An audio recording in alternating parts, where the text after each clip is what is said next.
Eighth class. आज हम Aryabhata chapter complete करने जा रहे हैं अपना। तो भारतवर्ष की अमूल्य निधि है, ज्ञान विज्ञान की सुदीर्घ परंपरा है। इस परंपरा को संपोषित किया है प्रबुद्ध मनीषियों ने। इन्हीं मनीषियों ने अग्रगण्य एक अपने आर्यभट्ट भी हुए हैं।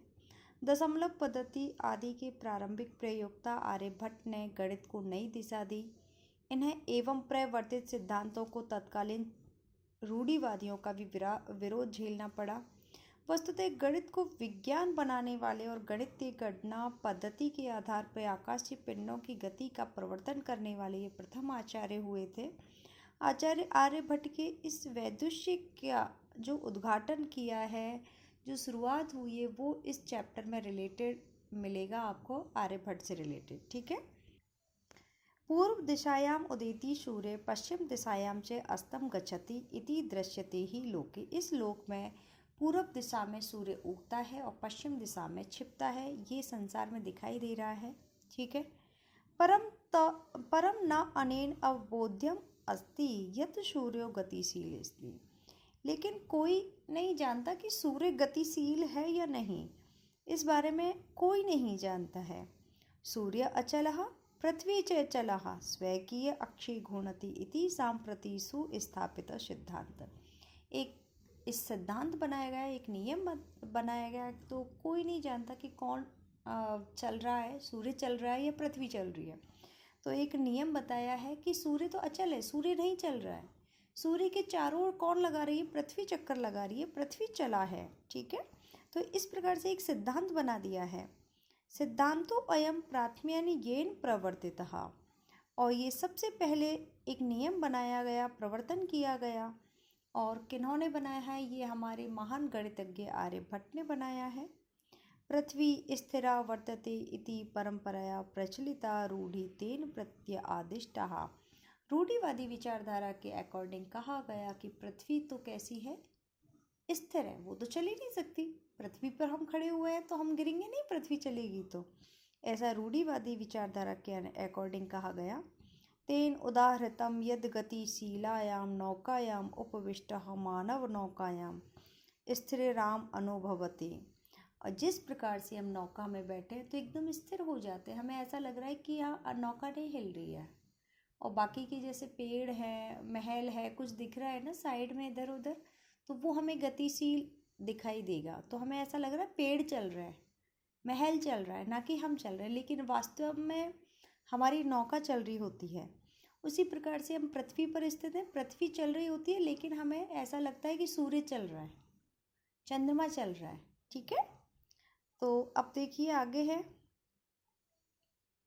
तेन उदाहृतम यद गतिशीलायाम नौकायाम उपविष्टः मानव नौकाम स्थिरम अनुभवति। तो नौका की गतिशीलता का मतलब कोई भी व्यक्ति अनुभव नहीं कर सकता है।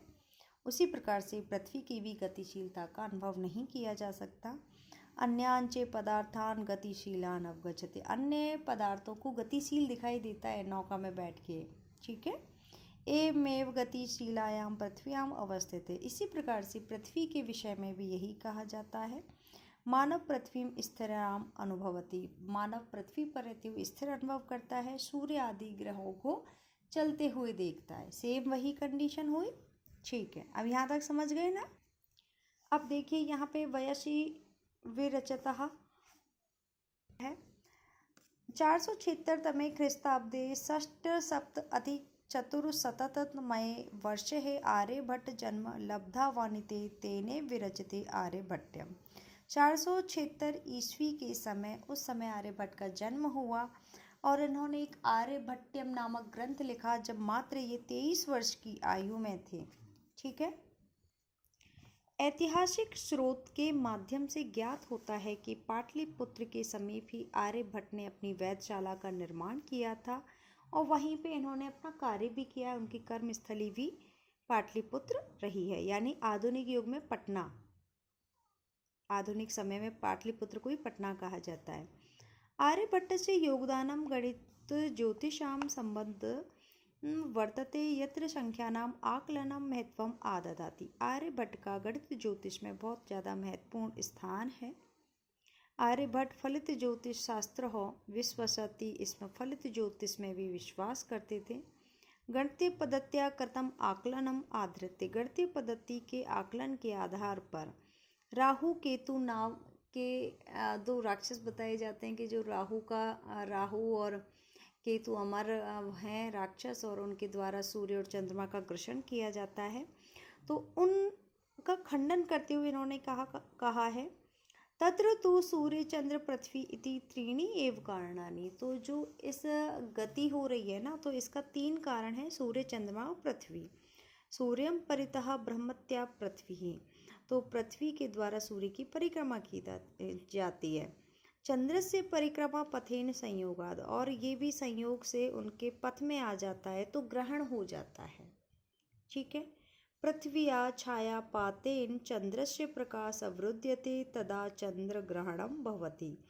पृथ्वी के छायापात के द्वारा चंद्र पर जो प्रकाश अवरुद्ध हो जाता है तो वो चंद्र ग्रहण कहलाता है। पृथ्वी यदि बीच में आ गई है और चंद्र प्रकाश अवरुद्ध हो गया है तो चंद्र ग्रहण हो गया। उसी प्रकार से पृथ्वी और सूर्य के मध्य में यदि चंद्रमा आ जाता है तो क्या होता है कि सूर्य और पृथ्वी के बीच में चंद्रमा आ गया तो रोशनी प्रॉपर नहीं पहुंचेगी, तो सूर्य ग्रहण वाली स्थिति हो जाएगी।